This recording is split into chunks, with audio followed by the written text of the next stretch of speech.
میرے مسلمان بھائیوں، آج سردی کا موسم ہے یا نہیں ہے؟ برف پڑی ہوئی ہے، درخت لگا نہیں سکتے، زمین داری کر نہیں سکتے، کام ہمارے پاس کچھ ہے ہی نہیں۔ تقریباً تین مہینے، دسمبر، جنوری، فروری، مارچ تک ہم بالکل بیکار بیٹھے رہتے ہیں، سوائے ان کے جو ملازم ہیں وہ کبھی جاتے کبھی نہیں جاتے، کوئی برف پڑ گئی راستہ بند ہو گیا، کبھی یہ ہو گیا کبھی وہ، تو مسلسل 3 مہینے تک ہمیں کوئی کام نہیں ہوتا ہے۔ چلو باہر ہو، لوگ مسجد میں دیر سے آئے، کہاں تھے بھائی؟ کام پر گئے تھے، کھیتی باڑی کر رہے تھے، کوئی دوسرا کام کر رہے تھے، لیکن سردیوں میں کام کوئی نہیں ہے، گھر میں بیٹھے فضول، دکانوں پر بیٹھے ایک دوسرے کی خدمتیں کر رہے ہیں، منافقتیں کر رہے ہیں، اس نے یہ کیا، اس نے وہ کیا، مسجد میں نہیں آئیں گے۔ اور آپ اندازہ لگائے کہ اگر جمعہ کے دن بھی ہمیں مسجد میں 1 گھنٹہ اللہ کو دینے کے لیے فرصت نہیں ہے، جمعہ کے دن بھی مسجد میں 1 گھنٹہ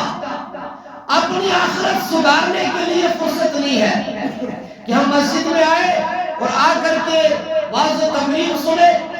قرآن کی باتیں سنے کہ اللہ کا قرآن کیا کہتا ہے، حدیث کی باتیں سنے کہ رسول اللہ صلی اللہ علیہ وسلم نے کیا فرمایا، صحابہ کیسے تھے، اولیاء اللہ کیسے تھے۔ 1 گھنٹہ، آدھا گھنٹہ ہمیں ہفتے میں فرصت نہیں ہے اللہ کے لیے مسجد میں آنے کی، یہاں درس و تدریس سننے کی، درس و قرآن سننے کی۔ تو اس طرح کا مسلمان کیسے یہ سوچ سکتا ہے کہ مرنے کے فوراً بعد مجھے جنت مل جائے گی؟ ہو سکتا ہے؟ وَلَنَبْلُوَنَّكُمْ بِشَيْءٍ مِّنَ الْخَوْفِ، قرآن نے کہا ایسے جنت نہیں ملے گی، ایسے ہی ہر آدمی جنت میں نہیں جائے گا۔ اللہ پھر اس کے لیے کیا کرنا ہے؟ فرمایا اس کے لیے آزمائشیں برداشت کرنی پڑی ہے،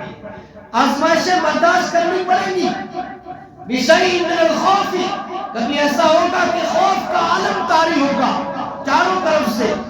نماز پڑھنا چاہے گا اجازت نہیں ملے گی، قرآن پڑھنا چاہے گا اجازت نہیں ملے گی، اس پر عمل کرنا چاہے گا اجازت نہیں ملے گی، لیکن اس حال میں بھی اس نے قرآن کریم کو پڑھنا ہے، اس پر عمل کرنا ہے،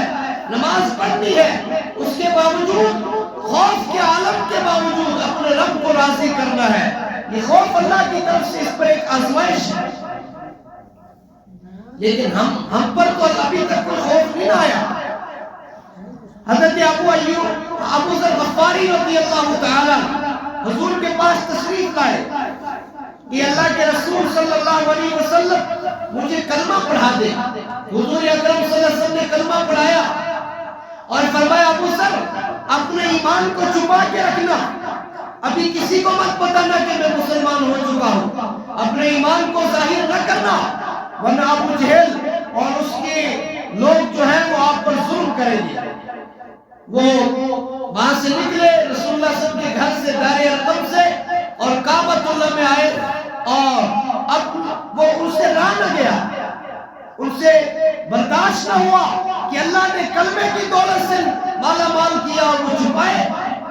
تو بے ساختہ ان کے منہ سے نکل گیا اشہد ان لا الہ الا اللہ واشہد ان محمد عبدہ ورسولہ۔ بہت مارا گیا انہیں، بہت مارا گیا،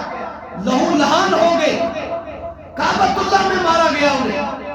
اور اتنے شدید زخم آئے کہ مرنے کے قریب پہنچ گئے۔ اللہ کے نبی صلی اللہ علیہ وسلم کے چاچا حضرت عباس تشریف لائے اور انہوں نے قریش مکہ سے کہا کہ اگر یہ مر گیا تو ہمارا شام کی تجارت کا سارا مسئلہ ختم ہو جائے گا، ہم جس شاہراہ پر چل کر شام جاتے ہیں تجارت کے لیے، ان کا قبیلہ اسی شاہراہ پر بستا ہے، اسی سڑک پہ بستا ہے، تو اگر یہ مر گیا تو وہ کبھی ہمیں اس راستے سے چلنے نہیں دیں گے۔ تو ان کی سفارش پہ قریش مکہ میں حضرت ابو ذر غفاری کو چھوڑ دیا۔